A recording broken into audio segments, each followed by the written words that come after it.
ये जो डॉक्टर नौमिता वाला मामला है, ये इतना लाइट नहीं है, इतना मामूली नहीं है। और बिलीव में मैंने अपनी ज़िंदगी में वैसे कभी सोचा नहीं था कि ज़िंदगी में कभी मैं कोई ऐसा वाक़या या ऐसा जानवरों जैसा अमल मैं कभी देखूंगा या सुनूंगा, और ये रियल लाइफ में हो सकता है। और ना जाने अभी और क्या कुछ हमें देखना बाकी है। और मैं आपको वो डिटेल्स नहीं बता सकता हूँ जो कुछ वहाँ पे हुआ है। आपको कैसा महसूस होगा कि अगर आपके बेटी या आपसे किसी जुड़े ऐसे शख्स की लाश मिले, डेड बॉडी मिले, और वो इस हालत में मिले कि उसकी जो टांगे हैं वो अपोजिट साइड में हों। इससे ज़्यादा डिटेल में आपको दे नहीं सकता। सोशल मीडिया के ऊपर आप सब कुछ देख रहे हैं। आप वो पोस्टमार्टम जो इनिशियल रिपोर्ट है वो भी सामने है, डॉक्टर्स ने भी बताया क्या कुछ हुआ है। और वो कुछ ऐसी डिटेल्स है कि जो पढ़ के आपकी रूह कांप जाती है, जो इसके साथ हुआ है। और ये होता कैसे है कि एक लड़की को, एक मतलब अकेली निहत्ती लड़की को, कॉलेज के अंदर, वो एक ट्रेनी डॉक्टर थी और वो आराम करने जाती है 36 घंटे की ड्यूटी के बाद, वो आराम करने जाती है वहाँ पे। और वहाँ पे एक शख्स जो है वो और लोगों को बुलाता है और उसके साथ वहाँ पे जो कुछ होता है वो आप सबको पता है। लेकिन मैं एक बात सोच रहा था कि ये एक ऐसा अमल है जो शायद जानवर भी किसी दूसरे जानवर के साथ करते हुए मतलब उसको गंदगी महसूस होती होगी, उसको घिन आती होगी। भेड़िया भी इतने बुरे तरीके से चीर फाड़ नहीं करता जिस तरह से एक इंसान ने किया, और हैवानी हैवानी अमल था ये। और मैं हैरान इस चीज़ पे उससे ज़्यादा हूँ कि हम लोग एक ऐसी सोसाइटी में रह रहे हैं जहाँ पे हमारी माँ बहनें, कोई शख्स जो है वो महफूज नहीं है। और एक ये जो सोच हमारी सोसाइटी में पैदा हो गई है कि उस जगह का जो प्रिंसिपल है उस कॉलेज का, उसका बाद में इस तरह का बयान देना कि ये वहाँ पे 36 घंटे की अगर इसने ड्यूटी ले ली थी तो ये वहाँ पे वो जो हॉल था जहाँ पे ये आराम करने गई है, ये वहाँ पे आराम क्यों करने गई, ये कहीं और क्यों नहीं गई। अकेली रात को 2 बजे उसने टिफ़िन खाया, इसकी माँ से भी बात होती है बच्ची की, और वो परेशान होती है इसके बारे में, और वो आराम करने के लिए वहाँ पे गई थी हॉल के अंदर, सेमिनार हॉल जो होता है। और वहाँ पे उस बच्ची के साथ, नमिता के साथ जो कुछ हुआ, पूरे इंडिया में ये खबर फैली है। पूरे इंडिया जो है वो इसके ऊपर एहतजाज कर रहा है, प्रोटेस्ट कर रहा है। जितने भी मेडिकल डॉक्टर्स सारे सड़क पे आ गए हैं। लेकिन मेरा ये सवाल है कि ये बाद में क्यों होता है, पहले ये सारी चीज़ें क्यों नहीं होती, पहले ये अवेयरनेस क्यों फैलाई नहीं जा रही होती। इसमें एक बहुत इंपॉर्टेंट बात है जो मैं आपसे करना चाहता हूँ, क्योंकि मैं रात को जब ये सारी चीज़ें हो रही थी, रात में इस पे वीडियो नहीं बना सका, लेकिन मैं इस पे रिसर्च कर रहा था। मैंने पढ़ा, कुछ ऐसे फैक्ट्स पढ़े जो शायद आपके लिए जानना ज़रूरी है।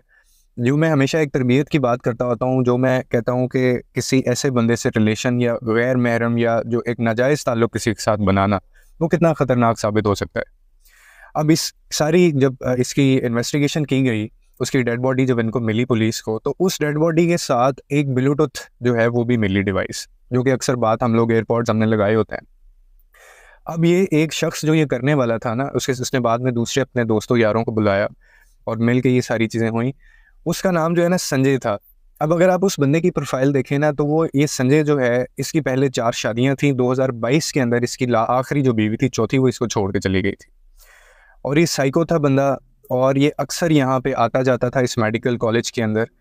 और जो ब्लूटूथ डिवाइस मिली गई है उसके पास से, डेड बॉडी के पास से, जब पुलिस ने उसको इन्वेस्टिगेट किया है, और वो संजय ने खुद आके ये क्लेम कर लिया और उसको पकड़ भी लिया है, उसने माना कि मैंने ये सब कुछ किया है, तो वो उसके फ़ोन के साथ कनेक्टेड थी। मतलब जो तफ्तीश जब की गई, इन्वेस्टिगेशन जब की गई, तो पता चला कि इसके मोबाइल के साथ, यानी वो नमिता अगर बात जो आखिरी हो रही थी उसकी, तो वो इसी के साथ हो रही थी और ये कनेक्टेड थी उसके साथ। अब एक ऐसा बंदा जो जिसकी शादी है, 4 शादियां हैं, फिर उसको ज़हनी मसला है, फिर वो और इस तरह की एक्टिविटीज़ में इन्वॉल्व है। ये वैसे अल्लाह जानता है कि इसके पीछे असल कहानी क्या होगी, क्योंकि ये भी मेरी अपनी वो चीज़ें हैं जो सोशल मीडिया पे मैंने पढ़ी हैं, थोड़ी मैंने अपनी रिसर्च की है, पढ़ता रहा हूँ मैं रात को, और मुझे पता चला है कि इसकी ये रीज़न थी। कहीं न कहीं मेरे ज़हन में एक ये सवाल ज़रूर था कि वो वहाँ पे आया कैसे, और अगर आया तो वो किस तरह से आया था, प्लस वो क्या राब्ता था नमिता के साथ, उसका क्या रिलेशन था, और ये वहाँ पे रात को आराम करने इस टाइम पे जब गई थी, तो वहाँ पे क्या कोई और मौजूद नहीं था? क्या वहाँ पे सीसीटीवी कैमराज़ नहीं लगे हुए? ये सारे बहुत सारे सवाल हैं जो आपके भी ज़हन में आ रहे होंगे। इनकी खैर जवाब तो हम नहीं जानते, क्योंकि हमें असल कहानी नहीं पता। लेकिन उसके बावजूद जो अमल किया गया, आपका ज़हन तसव्वुर नहीं कर सकता कि एक इंसान इस हद तक कैसे गिर सकता है। उसकी इनिशियल रिपोर्ट, जो पोस्टमार्टम रिपोर्ट है, मैं आपके साथ शेयर नहीं कर सकता हूँ। बिलीव मी, मैं अपनी बच्चियों को देखता हूँ ना, तो मैं बाकायदा टेरर के अंदर हम लोग जी रहे हैं। और फिर इस गंदी सोसाइटी में ये जो एक गंदी सोच फैल रही है कि जी वहाँ पे वो मोटरवे पे करने क्या गई थी, वहाँ पे वो वार्डन हॉल के अंदर क्या करने गई थी, या वो सेमिनार हॉल के अंदर क्या करने गई थी, या वो रात के 1 बजे बाहर क्यों निकली थी, या वो दिन के वक्त क्यों बाहर निकली थी, या उसने किसी के साथ दोस्ती क्यों की थी। ये जो एक गंदी सोच है। जब हम ये कहते हैं ना कि वो वहाँ पे क्यों गई थी या उसने ऐसा क्यों किया, तो आप एक चीज़ समझने की कोशिश करें, आप डिक्टेट कर रहे हैं उस चीज़ को कि जो अमल किया जा रहा है और जो गलत है। ये कोई भी किसी अपनी माँ बहन बच्चे के साथ ये चीज़ बर्दाश्त नहीं कर सकता। और मैं सोच रहा था कि जब ये खबर पुलिस ने जब उनको कॉल की, और बाद में उस बच्ची ने सुसाइड बाद में किया है, मारा उसको, यानी सब कुछ हो गया, बाद में उसने सुसाइड किया और उसकी खबर माँ बाप को दी गई कि जी आपकी बच्ची ने सुसाइड कर लिया। फिर उनके एक नेबर का इंटरव्यू है, वो भी काफ़ी वायरल हो रहा है, जिसके अंदर वो कह रही हैं कि नमिता की जो माँ है, वो मेरे पास आई और वो रो रही थी, दाड़े मार रही थी, और वो कह रही थी कि फ़ोन आया है मुझे पुलिस स्टेशन से और वो कह रहे हैं कि मेरी बच्ची ने सुसाइड कर लिया है, लेकिन मुझे समझ नहीं आ रहा कब, कैसे, क्यों। और अभी उसकी 2 बजे रात को मेरे से बात हुई थी। तो रातों रात इतना बड़ा एक मामला हो जाता है और हम लोगों को शर्म नहीं आती, हम लोगों को हया नाम की चीज़ कोई नहीं है। और हम कहते हैं ना कि पाकिस्तान में ये सारी चीज़ें नहीं, ये ओवरऑल पूरी दुनिया इतनी गंदी हो चुकी है और ये इतना ज़्यादा मामला आगे बढ़ रहा है कि आप तसव्वुर नहीं कर सकते हैं। आप सोच के देखें, आप उसकी रिपोर्ट्स पढ़ के देखें, मैं बता ही नहीं पाऊंगा आपको, और आप पढ़ नहीं पाएंगे, आप शॉक में चले जाएंगे अगर आप उसकी इनिशियल रिपोर्ट्स पढ़ेंगे। ऐसे में उन माँ बाप का क्या हाल होगा, उसकी फैमिली का क्या हाल होगा। और फिर बहुत सारे सवाल खड़े होते हैं कि वहाँ पे वो जब गई थी, वहाँ पे सीसीटीवी कैमरा क्यों नहीं चल रहा था, वो जो संजय लड़का है वो वहाँ पे किस तरह से आया, वो इतने सारे लोग वहाँ पे किस तरह से आए। और फिर एक कोइंसिडेंस जो है, जिसको आप कोइंसिडेंस नहीं कह सकते, वो बहुत बड़ा एक सवाल खड़ा करता है। वो ये है कि जब ये सारा कुछ होता है, उससे अगले दिन वो जो प्रिंसिपल है उसकी किसी और मेडिकल कॉलेज के अंदर ज्वाइनिंग है और वो रिज़ाइन कर जाता है। यानी उसको क्या सारा कुछ, ये सारी चीज़ें पता थी या उसने प्रेशर में आके ये सारी चीज़ें की। पूरी कम्युनिटी डॉक्टर्स की इंडिया की इस वक्त एहतजाज कर रही है बाकायदा। अब इस पे क्या मतलब, क्या इस पे इन्वेस्टिगेट करना है, हर चीज़ सामने है, खुल के आ गई है। आप इन्वेस्टिगेट कर भी लें, लेकिन जो शख्स ये कर गया है किसी की माँ बहन या बेटी के साथ, उसका क्या माँ बाप का फ्यूचर है। मतलब आप, बच्ची जब पैदा होती है तो माँ बाप ने कितना कुछ उसके लिए सोचा होता है, और ये बच्चियों से वैसे भी माँ बाप को ज़्यादा प्यार होता है। तो मेरे ख्याल में तो अब शायद लोग जो है ना, वो बच्चियों के लिए इस वजह से परेशान हैं कि वो महफूज ही नहीं है। हम यहाँ पे कहीं भी महफूज नहीं है। हम अक्सर ये कहते हैं ना, नॉट ऑल मैन। मैं एक स्टेटस देख रहा था, उस पर बड़ी एक अच्छी बात लिखी हुई थी। उन्होंने कहा था कि फिर अगर आप ये कहते हैं कि आप एक ऐसे मर्द नहीं है या उन मर्दों में से नहीं है, देन प्रूव इट। आप प्रूव क्यों नहीं करते कि आप उन मर्दों में से नहीं है? क्यों इस चीज़ को रोका नहीं गया? क्यों इस चीज़ के ऊपर आवाज़ पहले नहीं उठाई गई? या क्यों इस चीज़ को पहले एस्केलेट क्यों नहीं किया गया? वहाँ का जो स्टाफ है वो कहाँ पे था? सीसीटीवी कैमरा लगे होते हैं, या वो जैसे भी, अगर इनका रिलेशन आपस में था भी दोनों का, फिर भी ये जस्टिफाई नहीं करता जो एक्ट किया गया, इतना गंदा और इतना घटिया। एक जो दूसरी इसमें बड़ी इंपॉर्टेंट बात है, जो मैं हमेशा वीडियोस में भी कहता रहता हूँ, कि खुदा के लिए आप समझ जाएं इस चीज़ को, स्पेशली जो फीमेल्स हैं, कि ये जो नामहरम नाजायज़ ताल्लुकात होते हैं या कोई गैर मर्द होता है, इसके साथ ताल्लुक़ रखना ये कितना ख़तरनाक साबित हो सकता है, आपको अंदाज़ा नहीं है। आपको नहीं पता अगला बंदा किस फ्रस्ट्रेशन में जी रहा है, आपको नहीं पता कितना दौर गंदा हो गया है। आप दोस्ती यारी के अंदर, यानी आप कैसे अलाउ कर सकते हैं किसी को अपने आप से मिलने के लिए, और वो भी इस टाइम? किसी को फिर आपने इन्वॉल्व नहीं किया होगा, किसी को बताया नहीं होता आपने। ये हो रहा है हमारी सोसाइटी के अंदर। अभी अभी आज की मैं एक और ख़बर देख रहा था, एक इंटरव्यू में वो भी माँ, कोई नर्स थी कहीं पे, और डॉक्टर ने उसके साथ उसको ज़्यादती का निशाना बना दिया हॉस्पिटल के अंदर। अब तो कोई रह ही नहीं गया कि आप किसी की चीज़ को कहें कि यार यहाँ पे ऐसा नहीं हो सकता, ये सेफ़ है, वो मुकाम सेफ़ है। ख़ास तौर पे औरतों, बेटियों और माँ बहनों के लिए। आज ये एक ऐसा मामला हुआ है, और ये इंडिया के अंदर, आप पाकिस्तान से डबल है ये चीज़ें, और न्यूयॉर्क के अंदर सबसे ज़्यादा है। सेकंड्स के हिसाब से, मिनट्स के हिसाब से गैंग रेप्स हो रहे हैं, और कुछ तो ऐसे हैं जो रिपोर्ट ही नहीं होते।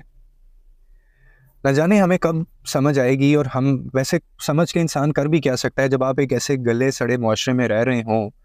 घुट घुट के एक बंदा जो है, वो बच्चों को आप देखें, बच्चों के साथ ही सब कुछ होता है। लड़कियां तो लड़कियां, फीमेल्स, बच्चों के साथ ही सारी चीज़ें हो रही होती हैं, छोटी छोटी 4-4, 5-5, 6-6 साल की बच्चियां, और उनके साथ ये सारा कुछ होता है। तो मैं तो हैरान हूँ, और literally I am in depression. इसकी वजह से मैं रात को, मेरा दिमाग फटने पे आ गया था कि मैं जब ये डिटेल सारी पढ़ रहा था, अभी तक, बिलीव मी, मेरे लिए अनबिलीवेबल है, अभी तक मैं ये नहीं हज़म कर पा रहा हूँ कि ये कैसे हो सकता है, कोई ये कैसे कर सकता है। और फिर क्या अगर वो 10-12 लोग थे तो उनमें से किसी एक के जहन में भी कोई गैरत नहीं थी, कोई शर्म नहीं थी, कोई हया नहीं थी? किसी को ख्याल नहीं आया कि वो कितना गंदा घिनौना काम कर रहा है?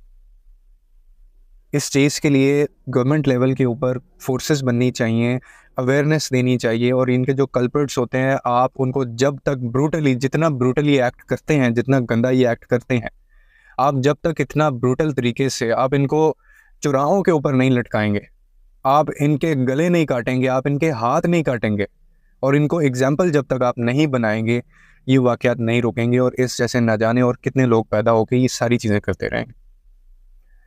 और अल्लाह माफ़ करे कि कभी किसी के जानने वाले के साथ भी ऐसा हो, आपकी रूह तक काम जाएगी। ना आप तो ऐसे माँ बाप को तसल्ली दे सकते हैं, ना आप ऐसे माँ बाप को कुछ समझा सकते हैं। आपने सुन के आपका जहन जो है वो नहीं ना तस्लीम कर रहा।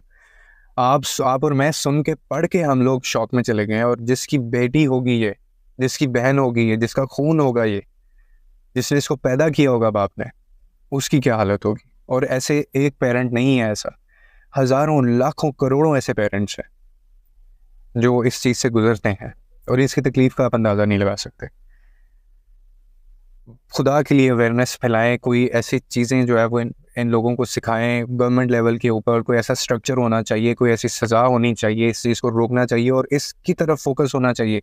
जहाँ इतनी टेक्नोलॉजी, इतना प्रोग्रेस कर रहा है ये पूरा कंट्री, पूरा मुल्क और पूरी दुनिया, वहाँ पे इन चीज़ों की तरफ भी फोकस अपना लेके आए। वरना ये कल को आपकी बेटी भी हो सकती है, कल को मेरी बेटी भी हो सकती है। हम एक टेरर में जी रहे हैं। आप अपनी बच्ची को घर से निकालते हैं ना सुबह बाहर, चाहे वो 4 साल की है, चाहे वो 10 साल की है, 15 साल की है, 30 साल की है, कोई एज ब्रैकेट में के अंदर वो है बच्ची आपकी, या बेटी, या माँ, या बहन। आप द मोमेंट वो घर से जाती है, आप जहाँ मर्जी रहते हैं, पाकिस्तान में, DHA में, फेज़ है, जो मर्जी है, आपको उसकी ज़ीरो सेफ्टी है, ज़ीरो सेफ्टी है। ऐसे में फिर उसकी ट्रेनिंग, उसकी ग्रूमिंग, और उसको बताना पड़ेगा, उसको अवेयरनेस देनी पड़ेगी, उसके ऊपर चेक्स रखने पड़ेंगे। अब सारे अपने माँ बाप जो हैं वो बहन बेटियां तो घर में बिठाने से रहे, ऐसा भी नहीं हो सकता, मजबूरी होती है लोगों की। लेकिन दुआ है कि अल्लाह ताला उनके अहल खाना को सब्र दे। और क्योंकि ऐसी चीज़ आप तसव्वुर भी नहीं कर सकते, और ये जिसके साथ भी होता है ये वही जानता है उसकी तकलीफ़ क्या है। खुदा के लिए अपनी बच्चियों को इस तरह से उनका ख्याल रखें, उनको बताएं, उनको एजुकेट करें। ये जो रिलेशंस होते हैं, ये जो दोस्तियां होती हैं, अगर कोई है तो उसमें खुद इन्वॉल्व हों, आपको पता होना चाहिए ये सारी चीज़ें। लोगों के लिए आसानियाँ पैदा करें, रब आपके लिए आसानियाँ पैदा करें।